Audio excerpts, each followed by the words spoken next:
এইভাবে কতক্ষণ আমি পা ঢুকিয়ে এরকম বসে থাকবো? আমারও তো একটু ইচ্ছে করে নাকি পাটা নামিয়ে নিই। এই আমি যদি এদিকে যাই তার গায়ে পা লাগবে। একটা প্রেগনেন্ট মহিলা, তারপর আমি পা এদিক দিয়েও হ্যাঁ, মানে যেইটুকু বাকি ছিল ওইটুকুও দিল।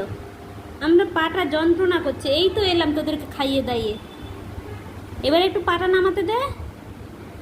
কিরে, দেখেন কোথায় জড়িয়ে ও শুয়ে আছে, ভালো করে একটু সবাই মিলে দেখেন। আমার পা এখানে, আমি পা লম্বা করতে পারবো না। মানে কি অবস্থায় আমি আছি, নিজেদের ঘরে একটু পা নামিয়ে বসতে পারছি না। পায়ের উপর ওর অধিকার, আমি এখন পা নামবো কি করে মা গো? ওরে বাবা রে, উঠতেও পারছি না, আর যন্ত্রণায় কুটকুট কুটকুট করছে।